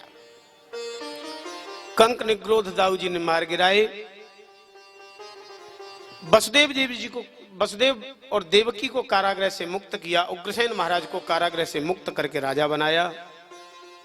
विश्रांत तीर्थ पर विश्राम किया। जनेऊ संस्कार हुआ। गुरुकुल में विद्याध्ययन करने उज्जैन पधारे। सुदामा नाम के ब्राह्मण बालक से मित्रता हुई। संपूर्ण विद्या ने आकर के इनका वर्णन किया। लौट करके मथुरा आए। ज्ञानी भक्त उद्धव को प्रेमी बनाने के लिए रुदन का नाटक करते हैं। जब कभी एकांत में उद्धव को देखते तो भगवान रोने का नाटक करते, हे वृंदावन, हे यशोदा मैया, हे नंद बाबा, हे गोपी, हे राधा रानी, ऐसे रोते बोल बोल के ठाकुर जी नाम ले लेकर के। उद्धव जी कहते, महाराज आप ज्ञानी हो, अखंड ज्ञान आप में मौजूद है, परमात्मा हो आप, फिर ऐसे रोते क्यों जैसे कोई अज्ञानी व्यक्ति रोवे। भगवान ने कहा क्या करूं उद्धव, मेरी एक प्रतिज्ञा है, ये यथा माम प्रपद्यन्ते तांस तथैव भजाम्यहम्। जो भक्त जिस विधि से मेरा स्मरण करता है उसी विधि से मैं भक्त का स्मरण करता हूं। ब्रजवासी रो रो करके मुझे पुकारते हैं तो मैं ब्रजवासियों को रो रो के पुकारता हूं। उद्धव जी ने कहा वो अज्ञानी हैं, बिना पढ़े लिखे हैं, गांव के हैं, उनको पता नहीं है कि आप परमात्मा हैं। अगर वह जान लें कि आप ईश्वर हो, सर्वेश्वर हो, परमात्मा हो, व्यापक हो, ब्रह्म हो, तो क्यों रोएंगे। भगवान ने कहा ये ज्ञान तो संत ही कराएंगे, तुम ही कराओगे और कौन जाएगा। हाँ बोले मैं जरूर जाऊंगा। उद्धव जी महाराज बृहस्पति जी के चेला हैं। बड़े गुरु का कोई चेला रहता है ना तो मन में तो रहता है हम कोई साधारण थोड़ी है, अमुक गुरु जी हैं हमारे। भगवान ने कहा पधारो उद्धव। उद्धव जी चले। भगवान ने अपना स्वरूप दिया, अपना पीतांबर और अपना रथ दे दिया। गच्छोद्धव ब्रजम सौम्य पित्रोर्नो प्रीतिमावह। अलग अलग भगवान ने सबके लिए संदेश भेजा। उद्धव जी जैसे ही वृंदावन की भूमि में प्रवेश किए कि यहाँ की भूमि ने अपना रंग दिखाना चालू कर दिया। उद्धव जा रहे थे तो उनकी जो पीतांबर था ना, गुदड़ी लेके जा रहे थे ज्ञान की, कि ऐसा ज्ञान का प्रवचन करूंगा कि सब ब्रह्म ज्ञानी हो जाएंगे ब्रजवासी। एक करील में ऐसा कांटा फंसा महाराज उनकी गुदड़ी में कि वृंदावन में आने से पहले ही गुदड़ी छाड़ छाड़ कर दी उनकी। बोले यहाँ वृंदावन में आ रहे हो तो ज्ञान की गुदड़ी लेके मत आओ, ये तो पहले छोड़ के आओ इस ज्ञान की गुदड़ी को। रास्ता देखा नहीं है, पहली बार आए। किसी से पूछा भैया मैं नंदालय जाऊंगा, नंद भवन का रास्ता बताओगे। बोले जरूर। हालांकि नंद भवन का रास्ता पूछने वाले बड़े दिनों के बाद कोई आया है। बड़ा सरल रास्ता बताऊंगा, कहीं दोबारा मुड़ना नहीं पड़ेगा, पूछना नहीं पड़ेगा। बोले बताओ भैया। बोले ये पानी का जो झरना बह के आ रहा है ना, इसके किनारे किनारे किनारे किनारे किनारे जाओगे तो नंद भवन आ जाएगा। उद्धव ने पूछा क्या नंद भवन से कोई झरना प्रकट हुआ है या कोई नदी प्रपात स्रोत प्रकट हुआ है क्या। बोले नहीं नहीं, स्रोत नहीं है। फिर क्या है। बोले श्री कृष्ण के विरह की व्याकुलता में रोते हुए ब्रजवासियों के आंसुओं की ये धार बहकर आ रही है। सूरदास जी ने बड़ा अद्भुत चित्रण किया है इस प्रसंग का। निस दिन बरसत नैन हमारे, कि सदा रहत पावस ऋतु हम पर, जबते श्याम सिधार। संसार में चौमासा 4 महीने का आता है, लेकिन ब्रजवासी कहते हैं कि जिस दिन से श्री कृष्ण गए उस दिन हमारी आंखों का चौमासा प्रारंभ हो गया है। और ये आंखें बरसना आज तक बंद ही नहीं हुई, निस्दिन बरसत नैन हमारे। अनंत अनंत ब्रजवासियों के प्रेमास्त्रों से बहने वाला झरना। आप कहेंगे ये संभव है क्या। भैया जब हृदय में प्रेम का झरना प्रस्फुटित होता है तो उसका कोई अंत नहीं होता कि कितने आंसू बहेंगे। उद्धव जी आए, नंद बाबा यशोदा मैया से कुछ कहना चाहते थे, उन्होंने तो अपनी ही तरफ से श्री कृष्ण चर्चा करते करते रात बिता दी, उद्धव की सुनी नहीं। उद्धव जी समझ गए कि इन ब्रजवासियों के ऊपर तक लबालब श्री कृष्ण रंग और श्री कृष्ण रस और श्री कृष्ण प्रेम भरा हुआ है, इनके भीतर जगह ही नहीं है किसी ब्रह्म को घुसने की। तब तक ब्रजगोपियों ने उसी रथ को देखा जो श्री कृष्ण को ले गया था बिठा करके। एक गोपी बोली, सखी देख देख वही रथ फिर लेकर के अक्रूर आ गया क्या? दूसरी ने कहा, अब क्या करेगा अक्रूर आकर के, उसका स्वामी तो मर गया कंस, अब क्या करेगा?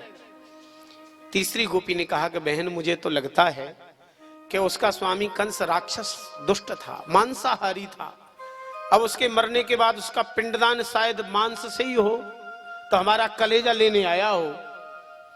तो चौथी गोपी ने कहा कि बहन अगर कलेजा मांगेगा तो सबसे पहले तो कलेजे को काट करके मैं ही धर दूंगी, क्योंकि काढ़ कलेजों में धरूं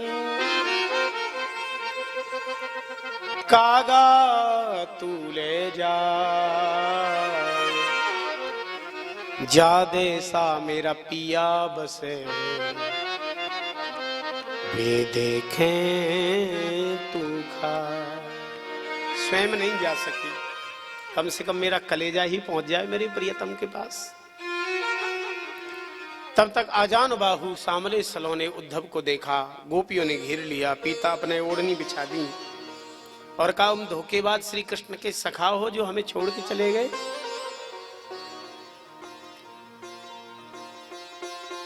जैसे निर्बल और निर्धन राजा को प्रजा त्याग देती है, निर्धन और निर्बल व्यक्तियों का वेश्याएं त्यागन किया कर देती हैं, विद्यार्थी पढ़ने के बाद विद्यालय का परित्याग कर देता है, वैसे ही श्री कृष्ण हमें छोड़ करके चले गए।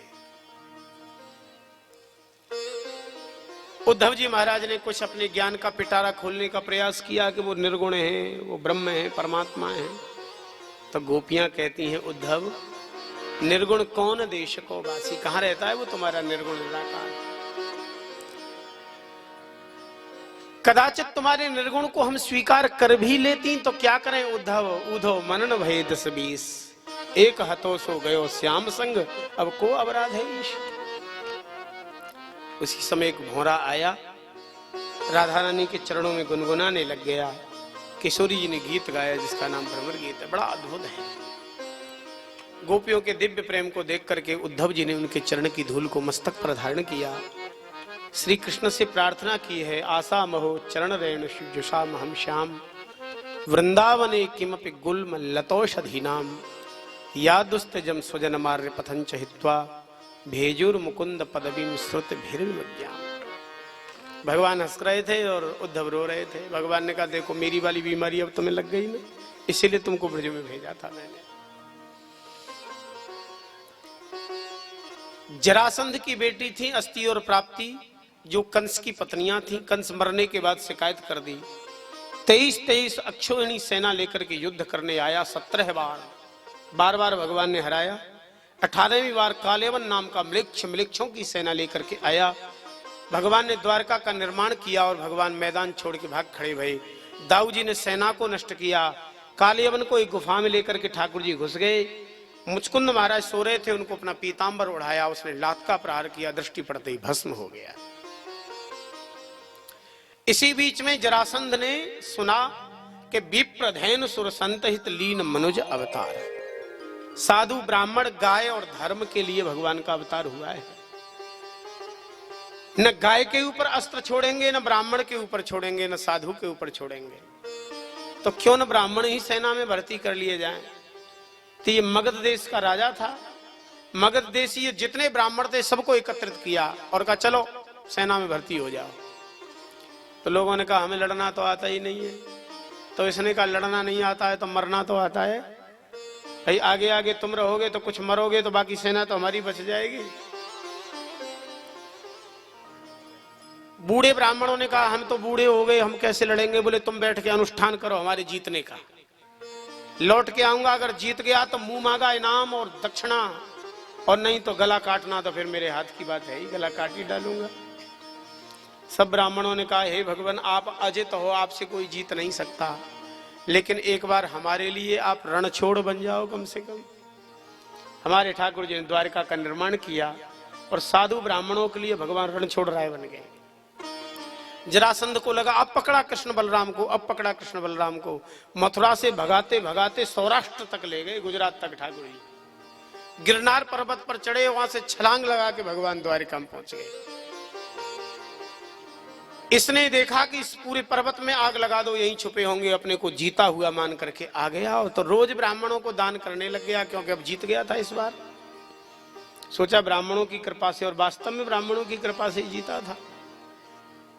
इधर द्वारका में ठाकुर जी बड़े आनंद से रहने लग गए। आनर्त देश के राजा महाराज रेवत की बेटी रेवती का विवाह दाऊ जी के संग में हुआ। बोलो रेवती रमण भगवान की। अब बड़े भैया का विवाह हो गया तो छोटे का नंबर तो आना स्वाभाविक ही था।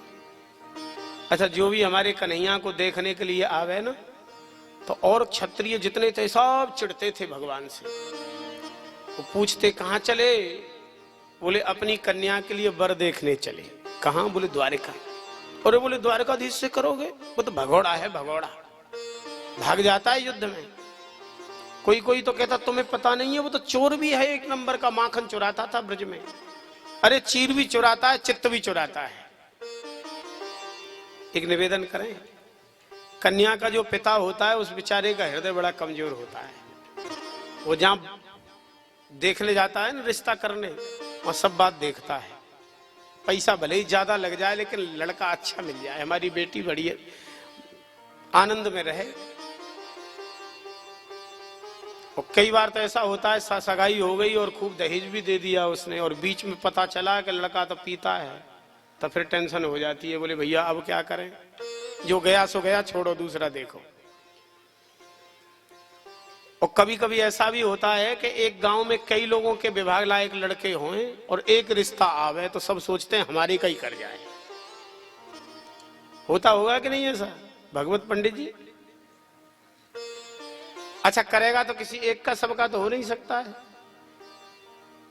तो वो सोचते हैं कि इसका ना होए तो कम से कम हमारे का नहीं हो तो इसका भी नहीं होए, तो बीच में कुछ न कुछ ऐसी बातें बना देते हैं। क्या कहते हैं उसको? ब्रज में तो वृंदावन में कहते हैं भांजी मारना, यहां और कुछ कहते होंगे, हैं? चुगली बात है कि ये भांजी मार दो, चुगली कर दिया। अच्छा, बड़ी बड़ी जुक्ति से लगा करते हैं लोग। एक घटना बताएं, एक कोई ऐसा ही गांव था जिसमें बेटा विवाह लायक था और कोई अपनी बेटी का रिश्ता लेके किसी सरपंच के लड़के के लिए आया। तो चौपार पे एक सज्जन बैठे थे, उनका लड़का विवाह योग्य था, उससे केवल पूछ लिया, बोले भाई सरपंच का लड़का कैसा है? अरे बोले बहुत अच्छा। किस लिए? बोले रिश्ता करने आए उसका। अरे बोले बैठो, पहले सिराने बैठो हमारे, ला चाय बना, चाय ले आ, चाय ले आ। तो चाय आई गई, कुछ नाश्ता भी लोग। अरे बोले हम तो वहां जा ही रहे, वहां देखेंगे, अभी कुछ नहीं लेंगे हम। पहले ये बताओ आप कृपा करके वो लड़का कैसा? और वो लड़का की तो क्या कहना, लड़का बहुत अच्छा है। पीता तो नहीं है? बोले रोज नहीं, कभी कभी पी लेता है। रोज नहीं पीता, कभी कभी पीता है। कब? बोले जब जुआ में हार जाता है तब। वैसे लड़का बहुत अच्छा है, जुआ में हार जाता है तो बेचारा पी लेता है। अच्छा, जुआ भी रोज नहीं खेलता है, जब कभी जेल से छूट के आता है तब। वैसे लड़का बहुत अच्छा है। जेल भी हर समय थोड़ी रहता है, सो जब कभी कोई मर्डर वर्डर कर देता है तो जेल चला जाता है। बाकी लड़का बहुत अच्छा है। अब बताओ, हर बात पे ये भी कह रहा है कि लड़का बहुत अच्छा है और सब बता भी रहा है, तो कोई करेगा क्या? वो बोला कि यहीं से सरपंच जी को हमारी राम राम कहना, हम तो जा रहे हैं दूसरे गांव में, तो हमारे को देख लो। हमारे कन्हैया के संग में भी ऐसा ही होए। अब कोई क्षत्रिय उनका बिचौलिया बने नहीं, तो हमारे नारद बाबा ने कहा हम बनेंगे। नारद जी आगे विदर्भ देश, यहाँ के राजा भीष्मक, उनकी सबसे छोटी बेटी रुक्मणी जी हैं। इनके 4 भाई थे, जिनमें सबसे बड़े का नाम था रुक्मी। ये रुक्मी की मित्रता शिशुपाल, दंतवक्र, जरासंध और दुर्योधन से थी। वहां भी एक गुट था, एक कौरवों का गुट, एक पांडवों का गुट। इस रुक्मी ने सोचा कि क्यों ना अपने मित्र शिशुपाल के संग में अपनी बहन का विवाह कर दे, तो मित्रता दोस्ती में, दोस्ती रिश्ते में बदल जाएगी। इसने कहा कि आप तो आ जाइए, ले हम तिलक करते हैं। तिलक किया और एक चांदी का सिक्का धर दिया हाथ पे, बोले हो गई सगाई। 4-6 मित्र तो थे, बोले घर में विचार, अरे बोले मैं सबसे बड़ा हूं, मेरी चलती है, मेरे अलावा मैं किसी की सुनता ही नहीं है। और किसी किसी की आदत होती है वो किसी की सुनता ही नहीं है, चाहे काम बिगड़े सो बिगड़ जाए, चलाएगा अपनी व्यक्ति। अच्छा, जितनी जानकारी हो तो चला लो, जानकारी न होने पर भी चलाते हैं बहुत से लोग। अपने को इतना बुद्धिमान समझेंगे कि कोई हमारे बराबर जानता ही नहीं, हम ही जानते हैं। एक विद्यालय में लड़का पढ़ने गया, भारी धूर्त था, उत्पात मचावे। कुछ दिन के बाद में उसके पिता आए और मास्टर साहब से पूछा कि लड़का कैसा है हमारा। अरे बोले लड़का, तुम्हारे लड़का में 98 गुण हैं, बस 2 ही नहीं है। तो बाप बड़ा खुश हुआ कि अब 100 में से अगर 98 कोई ला रहा है तो बड़ी बात है, कम थोड़ी है। अच्छा 98 गुण ये तो सही है, 2 कौन कौन नहीं है? बोले जानता है नहीं और मानता भी नहीं है। न जानता है और न मानता है, ये 2 गुण नहीं है।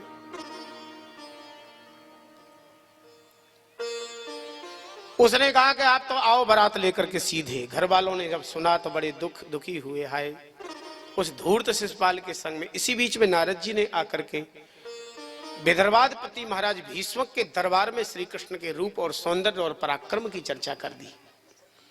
रुक्मणी जी ने एक ब्राह्मण देवता को पत्र लिख करके भेजा द्वारिका। जैसे ही श्री कृष्ण ने उस प्रेम पत्र को पढ़ा कि झटपट भगवान ने अपने सारथी को तैयार किया और चल पड़े। अच्छा, उद्धव जी मिल गए। अब कोई जा रहा हो उसको बीच रास्ते में टोकना तो अच्छी बात नहीं है, चलते समय नहीं टोकना चाहिए। फिर भी उद्धव जी की मुखाकृति कह रही थी कि अरे हमें तो बता जाओ या हमें तो संग ले जाओ, कहाँ जा रहे हो। तो ठाकुर जी रथ से उतरे, उद्धव जी के हृदय से लगे और धीरे से कान में कहा कि विवाह करने जा रहे हैं। उद्धव जी ने कहा महाराज हम पूछ तो नहीं रहे थे, जब आपने बता ही दिया है तो ऐसे विवाह होता है। मित्र को ही छोड़ जा रहे हो, हमें ही ले चलो बारात में। ज्यादा बड़ी लंबी चौड़ी बारात नहीं है तो कम से कम 2-4 मित्र तो चले जाए। अभी लॉकडाउन के विवाह ऐसे बहुत भय,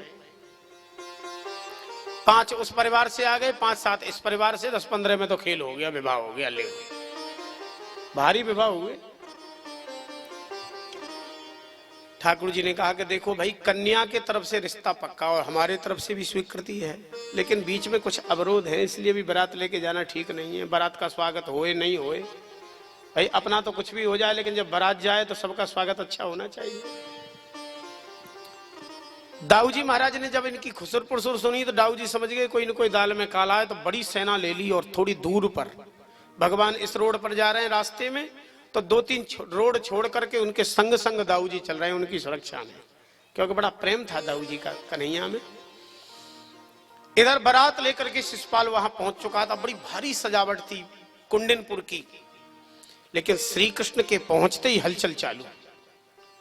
सबसे पहले तो इस शिशुपाल ने रुक्मी को बुला के कहा कि ये श्री कृष्ण को किसने बुला लिया, माखन चुराया है, पता नहीं कहीं कन्या को चुरा के न ले जाए, भारी खतरा, सावधान रहने की आवश्यकता है। रुक्मी ने कहा कि कोई डरने की जरूरत नहीं है, भारी सुरक्षा के प्रबंध हमने कर दिए हैं।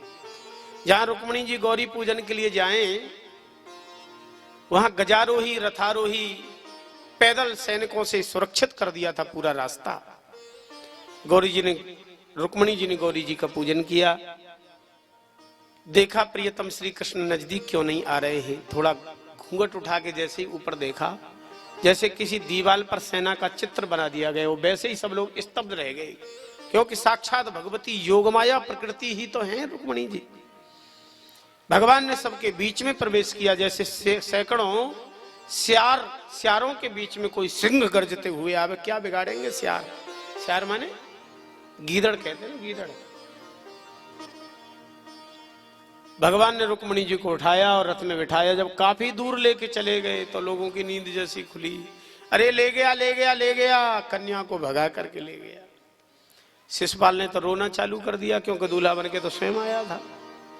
अब दूल्हा बन के कोई आवे और दुल्हन नहीं मिले तो रोना तो स्वाभाविक ही है बेचारे का। तो रुक्मी ने कहा जीजा जी रोते क्यों हो आप, रोइए मत। तो रुक्मी ने बड़ी तेजी से डांट लगाई रुक्मी को शिशुपाल ने, और कहा जीजा जी कहने में तुम्हें शर्म नहीं आ रही है? भाई जिसको जीजी मिलती है उसको जीजा कहा जाता है। तुम्हारी जीजी को श्री कृष्ण ले गए, तुम जीजा जी हमसे कह रहे हो? अरे कुछ तो शर्म करो भाई। अब हम जीजा जी नहीं है, हम तो पूरे मरजा जी हो रहे हैं, क्योंकि जीने की इच्छा हो तो जीजा और मरने की इच्छा हो तो मर जा। जीजा जी नहीं, हम तो मरजा जी हो रहे हैं पूरे। उसने कहा प्रतिज्ञा करता हूं श्री कृष्ण को हरा करके अपनी बहन आपको ब्याहूंगा। भगवान का पीछा किया, भगवान ने पकड़ लिया, अस्त्र शस्त्र सारथी सेना सब चौपट कर दी, जकड़ के बांध लिया, आधी दाढ़ी और आधी मूछ मूड़ दी इसकी। तब तक दाऊ जी आ गए, क्या कर रहे हो कन्हैया? बेचारे ठाकुर जी सकपक आ गए, बोले साले साहब से हंसी मजाक कर रहे हैं। बहुत से लोग सालों से हंसी मजाक करते हैं। अरे बोले ऐसे नहीं करते, बेचारे की दुर्दशा कर दी। रुक्मणी जी रो रही थी क्योंकि भैया की दुर्दशा देख के। दाऊ जी ने कहा कि देखो कन्हैया, विवाह तो तुम्हारा पक्का हो गया, क्योंकि अब इसको हरा दिया तुमने, ये तो लौट अवरोध था वो तो हार ही चुका है। लेकिन ऐसे गुपचुप विवाह करना ठीक नहीं है। रामावतारों में भी तुमने ऐसा ही किया।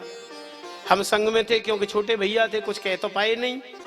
ससुराल पहुंच गए, विवाह का सब कुछ पक्का हो गया, तब घर में सूचना गई, बिना बारात के, बिना दूल्हा के बारात आई जनकपुर में।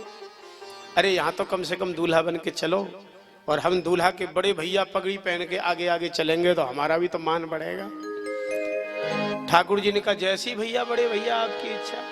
ठाकुर जी दूल्हा बने, बढ़िया सुंदर बारात चल रही है। अब बारात में कौन कौन चलोगे? सब लोग। यहाँ तो भैया आज भी बारात है और फिर 6 तारीख की भी बारात जाएगी, 7 को जाएगी। देखो हमारे पवन भैया का विवाह है, उसमें भी चकाचक ही है। पहले भंडारा चकाचक होगा, कल ही कथा का विश्राम हो जाएगा। 7वां दिन है। जो 7 दिन लगातार नहीं आ पाए हैं वो कल जरूर पधारें, क्योंकि अनुक्रमण का विषय सूची सुनाई जाती है। उसमें 7 दिन की कथा का सारांश सुनाया जाएगा। उसका फलश्रुति है 7 दिन की कथा का पुण्य मिलता है। सुदामा जी का चरित्र भी कल होगा, और भागवत जी का पूजन, व्यास पूजन भी हो जाएगा। तो अब बारात की तैयारी है। बारात में जैसे जाते हैं वैसे ही चलोगे तो ही अच्छा लगेगा। आप कहो बैठे रहे और बारात में चले, अरे बारात में तो बूढ़े बूढ़े बाल बाल रंगा करके और बढ़िया नाचते हैं। हमारे प्रेमपाल जी ने तो नहीं रंगाए हैं। भाई तुम भी समधी बन के जाओगे तो कर लो एक बार सजावट, तो क्या है। चलो हम लोग चलते हैं। हमारे धन्वंतरी दास जी भजन के साथ हम सबको ले चलेंगे, और बड़े आनंद में झूमते हुए मस्ती में ठाकुर जी का विवाह का आज सुख लेंगे। ऐसे भाग्यशाली जीव संसार में बहुत कम होते हैं कि पहले ठाकुर जी का विवाह करें, उसके बाद अपने बेटे का विवाह करें। लाखों जीवों में कोई ऐसा सौभाग्य किसी एक आध को कभी कभी मिलता है। ऐसा सौभाग्य हमारे ठाकुर जी दे रहे हैं। देखो प्रेमपाल जी को। अरे मुरली वाले की चली रे बारात, दूल्हा बन गिरधारी। मुरली वाले की चली रे बारात, दूल्हा बन गिरधारी। दूल्हा बन गिरधारी, दूल्हा बन बनवारी, दूल्हा बन गिरधारी, दूल्हा बने बनवारी। दूल्हा बन गिरधारी, दूल्हा बन बनवारी, दूल्हा बन गिरधारी, दूल्हा बन बनवारी। मुरली वाले की, शिवाले की, मुरली वाले की चली रे बारात, दूल्हा बन गिरधारी। मुरली वाले की चली रे बारात, दूल्हा बन गिरधारी। हरि बोल।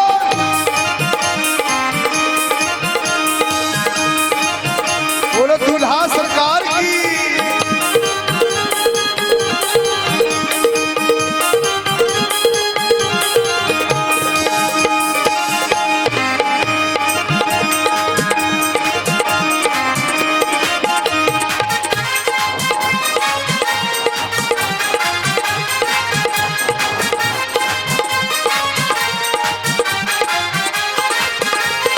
घोड़े पे सज के आए गिरधारी, घोड़े पे सज के आए गिरधारी। घोड़े पे सज के आए गिरधारी, घोड़े पे सज के आए गिरधारी। सांवरिया सूरत लगी अति प्यारी, सांवरिया सूरत लगे अति प्यारी। हो जाओ, आज हो जाओ, आज हो जाओ सब तैयार, दूल्हा बन गिरधारी। आज हो जाओ सब तैयार कि दूल्हा बन गिरधारी। मुरली वाले की चली रे बारात, दूल्हा बन गिरधारी। मुरली वाले की चली रे बारात कि दूल्हा बन गिरधारी। हरी बोल।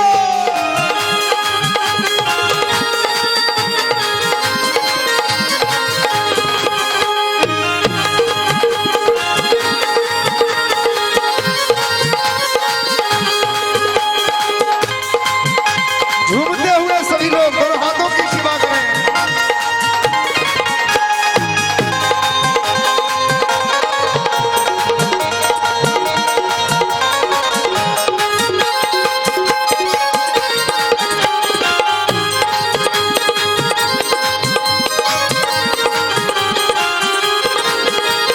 सहरा पहन के आए गिरधारी, सहरा पहन के आए गिरधारी।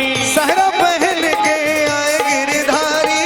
सहरा पहन के आए गिरधारी। खजरार नैन अक तिरछी कटारी, खजरार नैन अक तिरछी कटारी।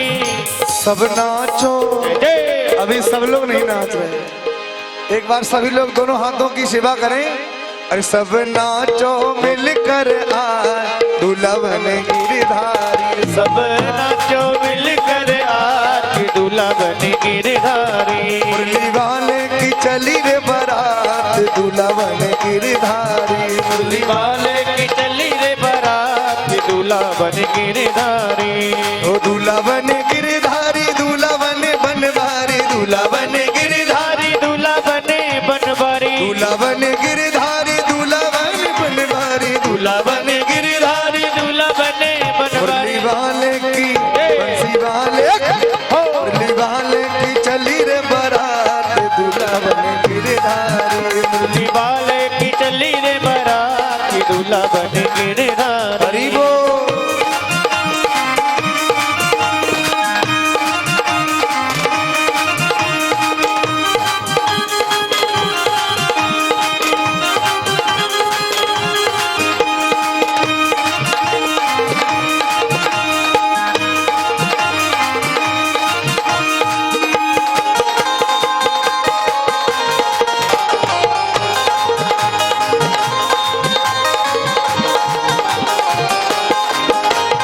युगल छवि पे जाऊं बलिहारी, युगल छवि पे जाऊं बलिहारी। युगल छवि पे जाऊं बलिहारी। युगल छवि पे जाऊं बलिहारी। जाऊं बलिहारी मैं तो जाऊं बलिहारी। जाऊं बलिहारी मैं तो जाऊं बलिहारी। कहीं देखी ना, कहीं देखी ना, कहीं देखी ना ऐसी बारात, दूल्हा बन गिरधारी। कहीं देखी न ऐसी बारात दूल्हा बन गिरधारी। मुरली वाले की चली रे बारात, दूल्हा बन गिरधारी। मुरली वाले की चली रे बारात, दूल्हा बन गिरधारी। मुरली वाले की चली रे बारात, दूल्हा बन गिरधारी। वाले की जली रे बारात दूल्हा बन गिरधारी। वाले की जली रे बारात दूल्हा बन गिरधारी।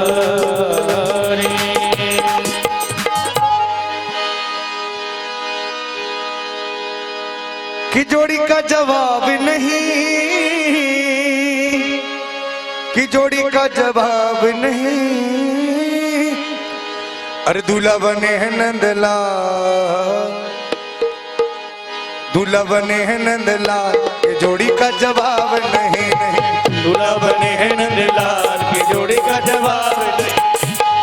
कि जोड़ी का जवाब नहीं, कि जोड़ी का जवाब नहीं। की जोड़ी का जवाब नहीं। की जोड़ी का जवाब नहीं। दूल्हा बने हैं नंदलाल, की जोड़ी का जवाब नहीं। दूल्हा बने हैं नंदलाल, की जोड़ी का जवाब नहीं। हरि बोल।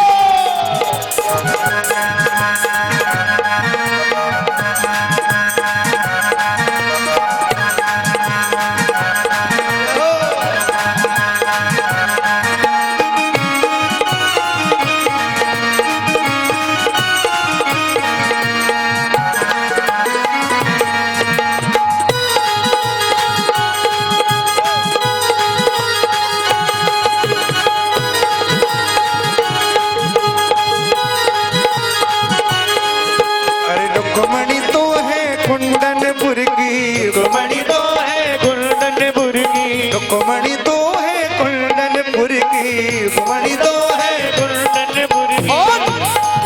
अरे द्वारिका के नंदलाल, द्वारिका के नंदलाल की जोड़ी का जवाब नहीं, द्वारिका के नंदलाल की जोड़ी का जवाब नहीं, की जोड़ी का जवाब नहीं, की जोड़ी का जवाब नहीं, की जोड़ी का जवाब नहीं, की जोड़ी का जवाब नहीं। गुलाबन है नंदलाल की जोड़ी का जवाब नहीं, गुलाबन है नंदलाल की जोड़ी का जवाब नहीं। जय हो।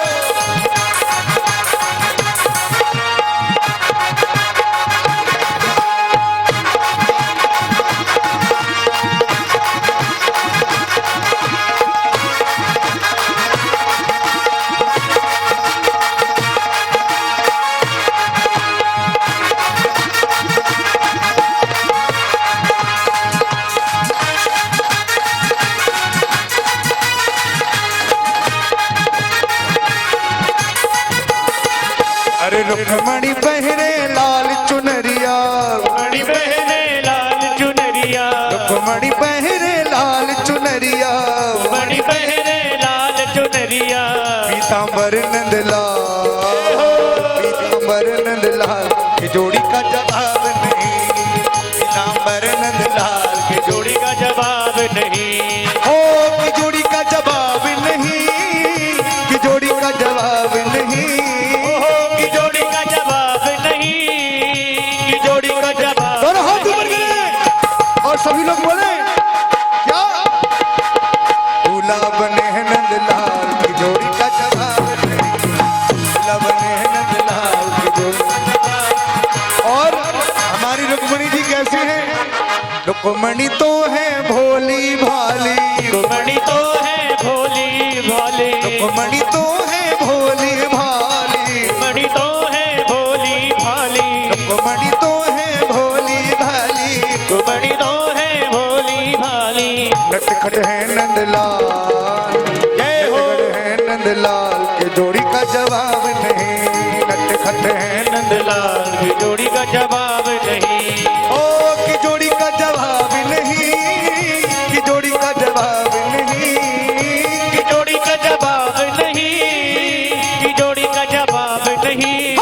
दूल्हा बने हैं नंदलाल की जोड़ी का जवाब नहीं, दूल्हा बने हैं नंदलाल की जोड़ी का जवाब नहीं। हरी बोल।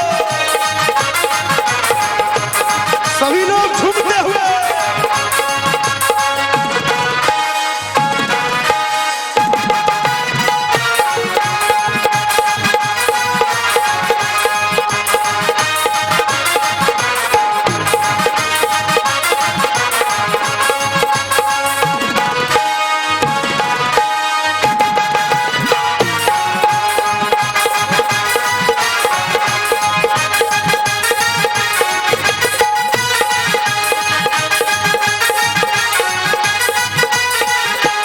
ऐसी जोड़ी नहीं जग में, ऐसी जोड़ी नहीं जग में, ऐसी जोड़ी नहीं जग में, ऐसी जोड़ी नहीं जग में, नहीं जग में पूरे जग में, नहीं जग में पूरे जग। और अभी आनंद नहीं आया, अभी आप लोग पीछे वाले हाथ बांध के खड़े।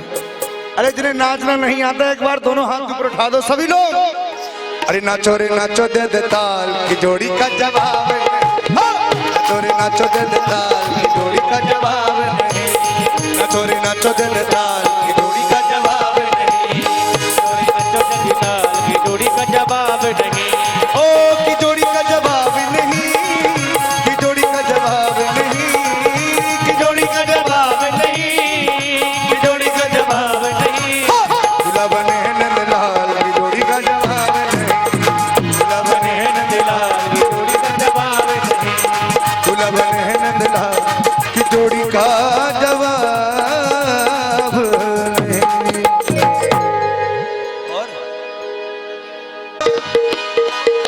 मेरे चित चोर का मुकुट सिर और का मेरे चित चोर का मेरे चित चोर का दुने न न न न दुने न न न दुने न सरकार के कटीले हैं कटार दुने न सरकार के कटीले हैं कटार के मुकुट सिर मोर का मुकुट सिर मोर का मेरे चित चोर का मेरे चित चोर का दुने न न न न दुने न न न दुने न सरकार के कटीले हैं कटार के दुने न सरकार के कटीले हैं कटार के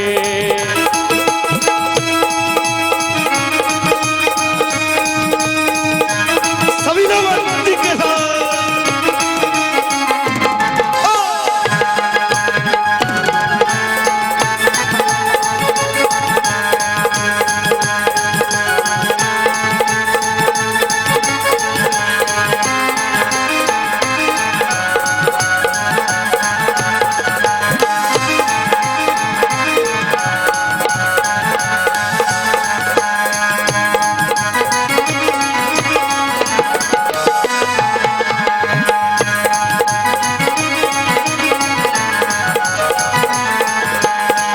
कमल लजाए तेरे मुखड़े को देख के कमल लगाए तेरे मुखड़े को देख के भूली घटाए तेरी कजरारी रेख पे भूली घटाए तेरी कचरारी रेख पे ये मुखड़ा निहार के ये मुखड़ा निहार के सो चांद गए बार के सो चांद गए हाथ ऊपर करे दुने न न न न दुने न न न न दुने न सरकार के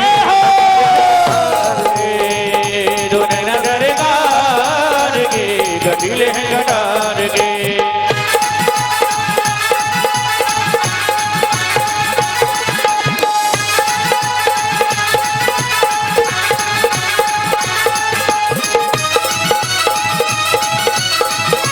हरि बोल।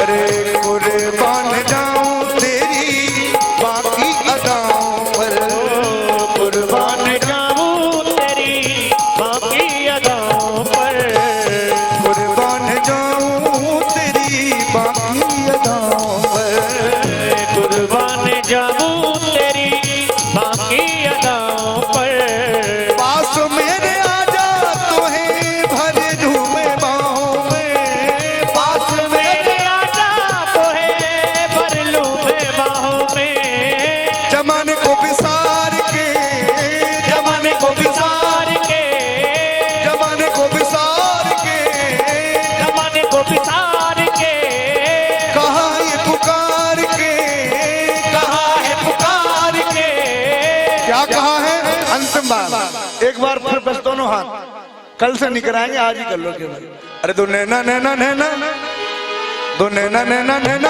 दुने न सरकार के कटीले हैं कटार के दुने न सरकार के कटीले हैं कटार के दुने न सरकार के कटीले हैं कटार के धुने न सरकार के कटीले हैं कटार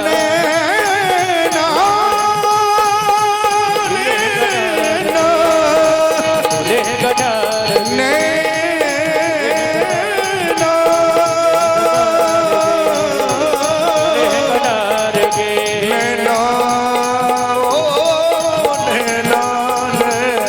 कटार के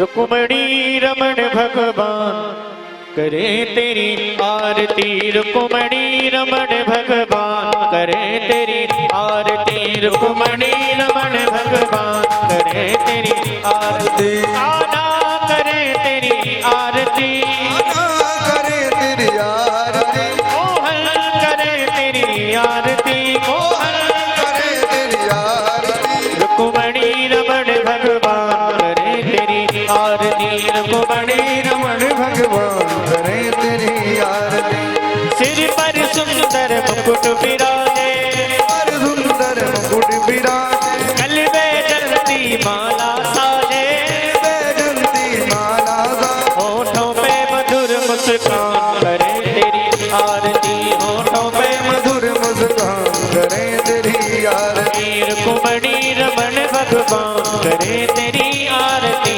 रुक्मणी रमण भगवान करे तेरी आरती अधरों पे प्यारी बंसी सो है अतिरूप प्यारी बंसी सो है एक छवि मेरो मन मोहे एक छवि मेरो मन मोह मुख बीणा राजे पान करे तेरी आरती मुख बीणा राजे पान करे तेरी आरती रुक्मणी रमण भगवान करे तेरी आरती रुक्मणी रमण भगवान करे तेरी आरती संग में दुल्हन रुक्मणी प्यारी संग में दुल्हन रुक्मणी प्यारी कुंदनपुर की सखियां प्यारी कुंदनपुर की सखियां प्यारी जाऊं युगल छवि पे बलिहार करूं तेरी आरती जाऊं युगल छवि पे बलिहार करूं तेरी आरती रुक्मणी रमण भगवान करे तेरी आरती रुक्मणी रमण भगवान करे तेरी आरती हम सबकी तुम प्यार कन्हैया हम सबके तुम प्यार कन्हैया श्री वृंदावन धाम बसैया श्री वृंदावन धाम बसैया सब भक्तों के हो प्राण करे तेरी आरती सब भक्तों के हो प्राण करे तेरी आरती रुक्मणी रमण